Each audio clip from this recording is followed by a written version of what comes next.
Salut à tous, c'est Récap de film. Aujourd'hui nous allons résumer le film « Le Dreamer » à partir de 2003. Nous commençons dans une salle de cinéma, où un groupe de jeunes regarde un film pendant que l'un d'eux nous raconte. Il nous dit qu'il est à Paris, et que ces événements se sont produits quand il avait 20 ans. Il était parti à Paris pour étudier le français, mais il pensait que sa véritable éducation était dans le cinéma. Il faisait partie d'un groupe de gens qui adoraient regarder des films, les cinéphiles, et qui s'asseyaient au premier rang pour recevoir l'expérience du cinéma d'aussi près que possible.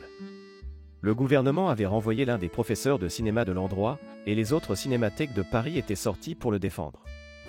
Le protagoniste nous raconte que c'était le début de sa révolution culturelle. Matthew, le narrateur, rencontre une fille qui regardait depuis un moment. La fille s'était attachée à l'entrée du cinéma, ou du moins faisait semblant de l'être. Après cela, un garçon nommé Théo est arrivé. Qui vous ressemblait un leader de cette révolution culturelle. Théo a attrapé la main de la fille, et ils se sont enfuis parce qu'il y avait une émeute autour.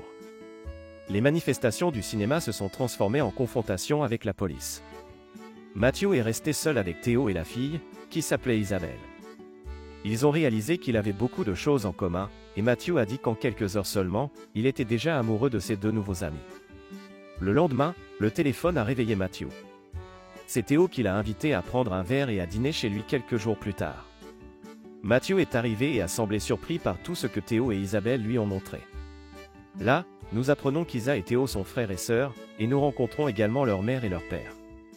Matthew est une personne très polie et gentille et essaie toujours d'expliquer ce qu'il fait. Toute la famille le regarde et Matthew joue avec un briquet alors qu'il ne se rend pas compte qu'il est surveillé.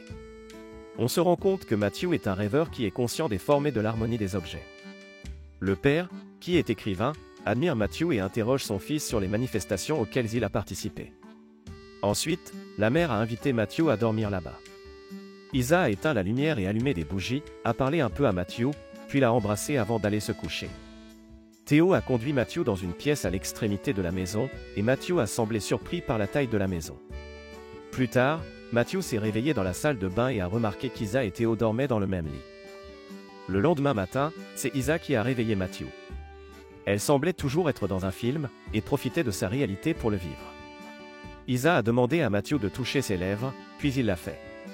Matthew a alors dit qu'il voulait partir, mais son frère et sa sœur l'ont invité à passer le mois suivant chez eux, car leurs parents partaient en vacances. Théo a emmené Matthew à moto à son hôtel, et Matthew a déballé ses affaires. Matthew était heureux là-bas car il partageait le même grand intérêt pour le cinéma que Théo et Isa. Le trio a passé tout son temps ensemble, faisant des défis dans les rues et parlant de cinéma et de politique. On se rend compte que Matthew commence à aimer un peu trop Isabelle, et garde même une photo d'elle. Puis elle entra dans la pièce vêtue de blanc, imitant un autre film dans lequel Marlène Dietrich jouait. À la fin, son frère a deviné le film, et les trois ont commencé une sorte de jeu de strip-tease. Matthew était abasourdi par ce qui se passait car apparemment il n'avait jamais rencontré des gens comme Théo et Isa. Après cela, ils sont allés dans un bar, et Théo lui a dit qu'Isabelle est sa sœur jumelle. Matthew révèle également qu'il a deux sœurs aînées. Dans une de ses aventures, Théo propose que Matthew soit avec Isabelle, ce à quoi Matthew est stupéfait. Depuis qu'il aime Isa, il ne peut s'empêcher de la regarder. Elle enlève son chemisier et le pauvre Matthew n'en peut plus. Matthew se cache dans un placard et Théo sort pour le chasser dans la maison. Quand il le trouve, Isabelle se présente également, qui découvre la photo que Matthew avait enregistrée d'elle plus tôt. Au final, Matthew finit par exaucer le vœu de Théo, qui entre-temps cuisinait des œufs en fumant une cigarette. Dehors, dans les rues, il y avait encore des marches et des protestations. Matthew et Isabelle ont continué comme en lune de miel, et Isabelle a même commencé à lui dire qu'il était son premier amour, son meilleur amour. Le trio est entré dans une phase de triangle amoureux. Matthew a dit à Théo qu'il sentait qu'il était venu les rejoindre tous les deux. Théo lui a dit non, il l'aimait bien mais il n'était pas censé être trois. Le lendemain, Isa a préparé un repas que Matthew ne connaissait pas et Théo ne voulait pas le manger. Matthew ne pouvait pas avaler non plus, et ils ont réalisé qu'il n'y avait rien d'autre à manger dans la maison. Il ne leur restait pas non plus d'argent que leurs parents leur avaient laissé. Les lignes téléphoniques étaient endommagées, ils ne pouvaient donc pas appeler non plus. Théo descendit dans l'allée et fouilla dans les poubelles, apportant le meilleur qu'il put trouver dans la salle à manger. Dehors, pendant ce temps, il y avait de plus en plus de protestations et de peintures murales peintes sur les universités. Tous les trois se sont amusés, ont parlé de musique, de cinéma et de politique, et le temps a passé pendant qu'ils s'amusaient et prenaient de longs bains relaxants. Isabelle a demandé à Matthew une preuve de son amour. Après une dispute, Matthew a proposé qu'ils sortent ensemble. Ils allèrent d'abord boire un verre puis voir un film. Ils s'assirent au fond de la salle, où ils pouvaient s'embrasser. En partant, Matthew a vu à la télévision qu'une partie du commerce avait été fermée à Paris et que les protestations s'étaient multipliées. Ce ne sont plus seulement les cinéphiles qui manifestent, mais une grande partie de la population parisienne.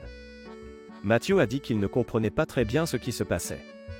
Ils sont ensuite retournés à l'appartement, où Isabelle a montré à Matthew sa chambre.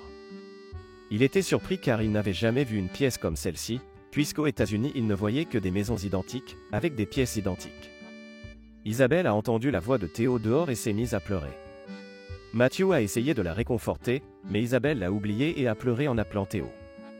Théo est ensuite allé chercher du vin dans la cave à vin de ses parents, et a offert à boire à Matthew.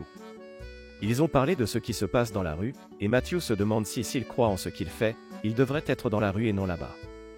Matthew l'a un peu étouffé et lui a dit qu'il parlait trop. À la fin, Isa est intervenue et les trois allaient bien à nouveau. Matthew et Théo se sont endormis, et Isa a réveillé Théo et lui a fait jurer que le leur durerait pour toujours. Théo le comprenait à peine. Le lendemain, les parents de Théo et Isa sont entrés et ont trouvé la maison détruite et ont vu les trois jeunes hommes endormis. Ils décidèrent de leur laisser un chèque et feraient mieux de rentrer. Isabelle s'est réveillée et a trouvé le chèque, se rendant compte que ses parents étaient entrés et avaient tout vu. Il entra dans la cuisine et brancha silencieusement un tuyau. Il se rallongea entre Matthew et Théo, et alluma le gaz. À ce moment, quelqu'un a jeté quelque chose à l'intérieur de la maison et Isa s'est rendu compte qu'il y avait une grande manifestation à l'extérieur. Isa a caché le tuyau et tous les trois sont descendus pour rejoindre la marche. Matthew a essayé de dissuader Isa et Théo de combattre la police, mais ils l'ont finalement fait. Théo leur a lancé une bouteille incendiaire, tandis que Matthew a quitté les lieux. Que diriez-vous de ce film? Selon vous, que s'est-il passé ensuite? Dites-le nous dans les commentaires.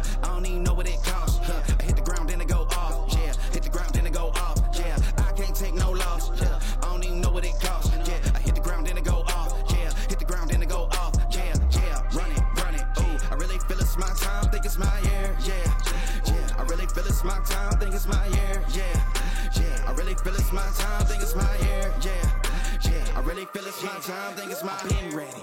Used to hold myself back, my self-esteem been petty. Gotta keep on chugging, ran through everything in front of me. Might smoke bed heavy, got a whole agenda. Can't aspire to get ahead, so bump that, it's no surrender. Got a dollar flipped up, I'm trying to get it an FT to get them when they're hand and crypto. Learn how to fix that. I don't really hold out of books, but I'ma learn how to fix that. Some opportunities and never come unless you paying attention, so no, I can't miss that. Moving, MVP, I got the record, I might have to prove something. Big jumper worthy, they gon' have to retire my jersey early.